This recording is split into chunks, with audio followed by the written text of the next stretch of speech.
Hey, what is up guys? My name is Cal and welcome to the ups and downs of the latest Maplestory patch notes. If you've never seen my patch notes video before, it's simple. I'll read the patch notes so that you don't have to. I'll also be giving a totally official, super serious rating of up or down on whether or not the content for this patch will light a fire in my belly. Today we are taking a look at the Maplestory and Dave the Diver collaboration, or Stargazer Part 2. So with no further ado, let's get straight into it. This patch note starts off by sprinkling that super special power juice to anybody who has ever hit 6 job in this game with the 3rd and 4th mastery notes. That's right, every class in the game along with their mother is getting a mouthful of that 1-up mushroom. You can expect every class to get around 5 more or less new skills or skills enhancements, which is great all around. This will greatly benefit those who are working to beat those endgame bosses. If you haven't seen what these new skills and enhancements look like, then I highly recommend heading over to the Maplestory YouTube channel to give the preview video a watch. As for me over here, I'll be taking any kind of power I can get my hands on, so this one is obviously getting an up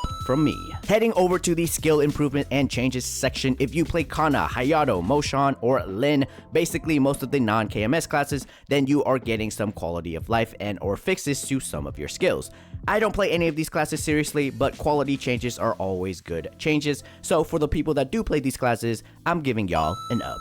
Now we're on to the juicy bits, and that is the Dave the Diver event. I'll summarize this because there's a lot to get through. Basically, to complete this event, you will need to get through 10 chapters. To advance to the next chapter, you will need to finish missions. Missions requires you to either enhance your gear or hire a particular staff, and by the end, you will need to defeat the boss pianist within the minigame to complete chapter 10. The reward for completing each chapter are dive tokens, which can be used in a shop, and you could also get your hands on the Golden Tomato Punch King entry pass. These are the really good ones that gives you a massive amount of EXP. Anyways, in order to fulfill these missions, you need gold. To get gold, you need to play the 2 mini games. The first one has you dive into the ocean so that you can catch fish to sell. The second mini game has you work in a restaurant. You will earn gold for how well you cater to every customer's needs. That is the gist of it. Now, I know why you're here. You're here because you want to know what is in the token shop. Well, let me show you. The token shop has 2 tabs. The first one is the growth tab, and as the name suggests, this tab is littered with EXP voucher, VIP booster, and growth potions. I'll give you a few suggestions in case you don't know what to get. If you are above level 260, get as many of those advanced EXP vouchers as possible, and if you're below 250, then grab those magnificent potions. Moving on, the second tab is all cosmetic, chairs, and androids. Pick those up if you don't need the EXP. Now, if you're in the mood to catch them all, then there is the Blue Hole Codex. It is basically your Pokédex, except it logs fish you caught at sea. Filling out a row in the Codex will reward you with one of the goodies from the token shop. Catching them all will net you a Shark Tank chair. This is probably the most EXP an event has ever given out. The only thing missing in the token shop are the EXP coupons and transcendent growth potions. Maybe that's asking for too much, but hey, that's just me. Anyways, I love the idea of showering the player with rewards for participating, so of course this event is getting an up. Next up, we got the most anticipated event for this summer, at least for me, and that is Ride or Die Part 2.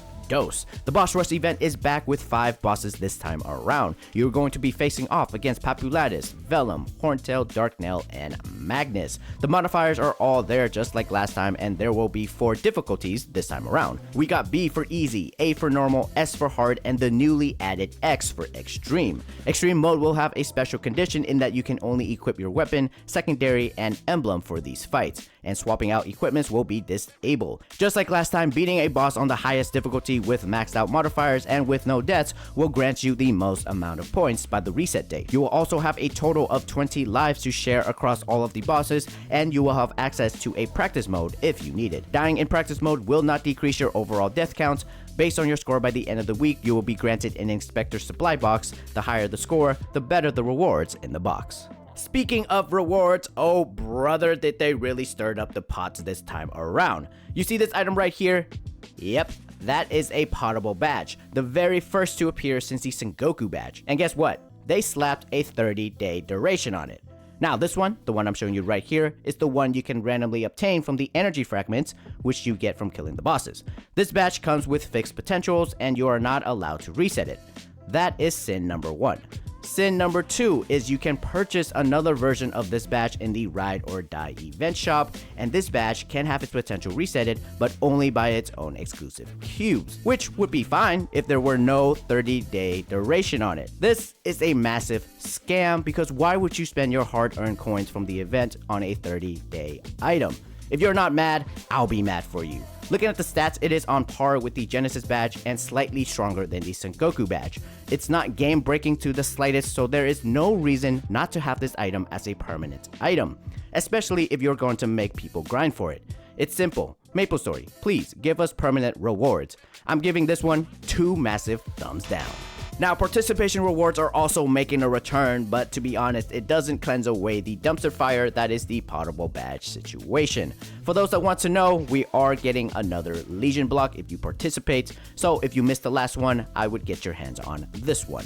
Ride or Die 1 was a lot of fun for me, so seeing the second one is definitely an up. However, because of the potable badge situation, it is getting another thumbs down. Moving on, we are getting some additions to the Morning Star Banquet event. First is the Morning Star Fountain. This is the catch-up events for those that have missed out on some memento coins. Defeat 1,000 monsters near your level for the check-in requirement, and you'll be rewarded with memento coins every day. Second, don't forget to participate in the Brewmates Cleanup Finale. This is the upgraded version of the event EXP skill. Next up is Burning Express. Kill 1,000 monsters near your level every day to get rewarded with VIP boosters, EXP vouchers, or growth potions. Over in Challenger World, there is the 2-time point event. Again, kill 1,000 monsters near your level to get 2 times the points. All 4 of these events are fairly easy to get into, so they're all getting an up.